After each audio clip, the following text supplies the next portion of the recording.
Moscow has intensified its attacks on Ukrainian forces in Russia's Kursk region by using North Korean troops.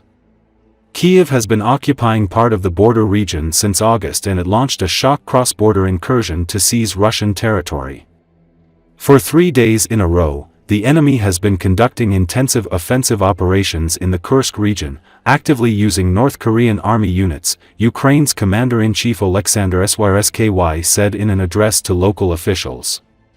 Intelligence agencies in Ukraine, the United States and South Korea have all said Pyongyang has deployed around 10,000 troops to Russia to fight alongside its army.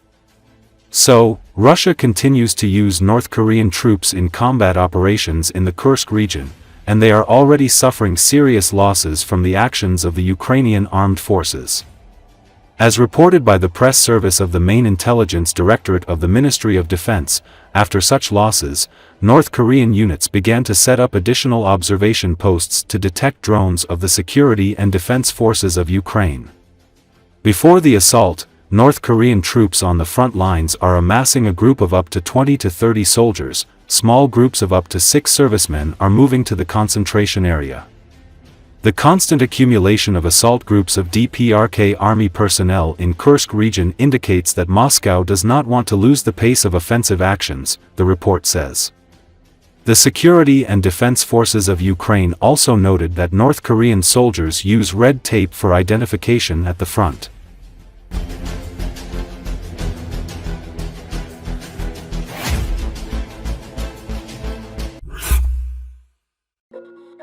North Korean troops continue to suffer heavy casualties in the Russian-Ukrainian war. Over 100 North Korean soldiers fighting alongside Russians have been hospitalized in Russia's Kursk region, Ukrainian telegram channels reported on Tuesday. The injured North Koreans have been allocated a separate floor in the hospital located in Pyongyang Street in the city. Telegram channels have shared videos of hospitalized North Korean soldiers. According to the 8th Division of the Ukrainian Armed Forces Special Operations Forces, 50 North Korean servicemen have been killed and 47 others injured in the hostilities in the past 3 days alone. The Main Intelligence Directorate of Ukraine said North Korean troops suffered these losses during the assault on Ukrainian army positions in the area of the villages of Plakovo, Vorozhba and Martinovka in Sudzhansky district of Kursk region. In addition, 3 North Korean servicemen went missing near the village of Kurilovka.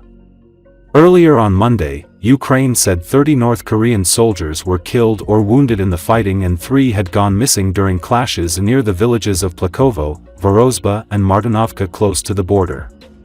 It should be noted that Russia started deploying North Korean troops to its border Kursk region on October after Ukraine's incursion into the region in early August. According to Pentagon reports, there are roughly 12,000 North Korean troops in Russia.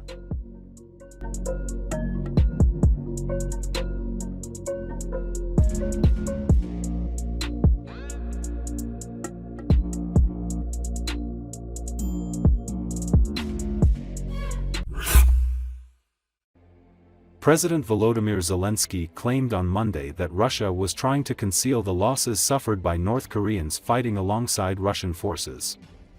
Ukraine's defense forces and intelligence are working to determine the full extent of the actual losses suffered by Russian units that include North Koreans, said Zelensky in his nightly video address. Even though there is not a single reason for North Koreans to die in this war, he noted. Ukraine's military intelligence agency and the Pentagon said Monday that some North Korean troops have been killed during combat against Ukrainian forces in Russia's Kursk border region. These are the first reported casualties since the US and Ukraine announced that North Korea had sent 10,000 to 12,000 troops to Russia to help it in the almost 3-year war. Ukraine's military intelligence agency said around 30 North Korean troops were killed or wounded during battle with the Ukrainian army over the weekend. The casualties occurred around 3 villages in Kursk, where Russia has for 4 months been trying to quash a Ukrainian incursion, the agency, known by its acronym GUR, said in a public post on the Telegram messaging app. At least 3 North Korean servicemen went missing around another Kursk village, GUR said. Major General Pat Ryder, Pentagon press secretary, told reporters that some North Korean troops have died in combat in Kursk but did not have a specific number of those killed or wounded. Those troops have primarily been used in an infantry role and started fighting in combat operations about a week ago, Ryder said. Kremlin spokesman Dmitry Peskov referred questions to the Russian Defense Ministry, which didn't immediately comment. North Korean leader Kim Jong-un has pledged unwavering support for Russia's full-scale invasion of its neighbor under a mutual defense pact. Головком доповів щодо участі північнокорейських солдатів в боях на боці російської армії. Є багато деталей і щодо знищення цих сил. За попередніми даними, росіяни намагаються приховати втрати північнокорейців. Сили оборони України та наша розвідка з'ясовують повну інформацію щодо реальних втрат російських підрозділів, до яких залучені ще й корейці. На жаль, доводиться обороняти ще й від них, хоча жодної причини немає, щоб ще й корейці гинули в цій війні. An explosive device planted close to a residential apartment block in Moscow killed the head of Russia's nuclear, biological, and chemical defense forces, Lieutenant General Igor Kirillov, early Tuesday, Russia's investigative committee said.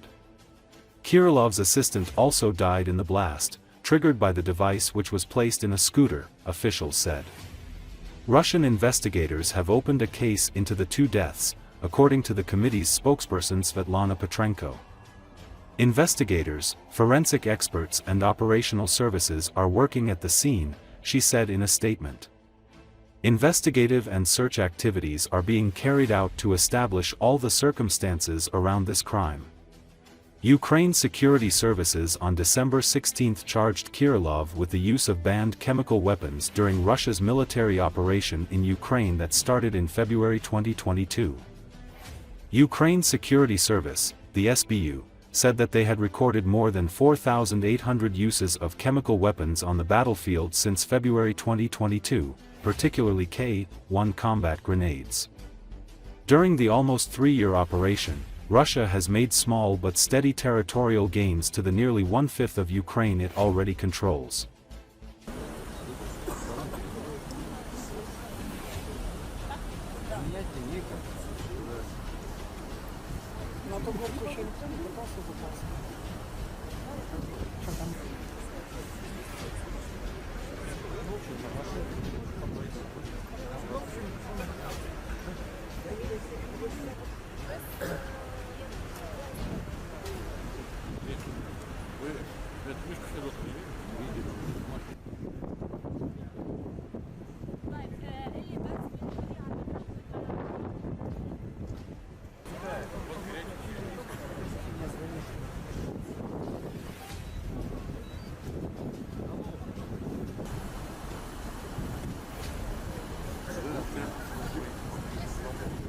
Главным следственным управлением Следственного комитета России по Москве по факту убийства двух военнослужащих возбуждено уголовное дело.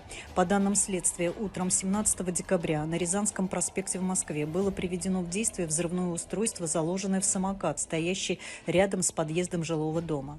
В результате произошедшего погиб начальник войск радиационной, химической и биологической защиты Вооруженных сил Российской Федерации Игорь Кириллов и его помощник. На месте происшествия работают следователи, криминалисты и оперативные службы. Проводятся следственные действия и оперативно-розыскные мероприятия, направленные на установление всех обстоятельств совершенного преступления.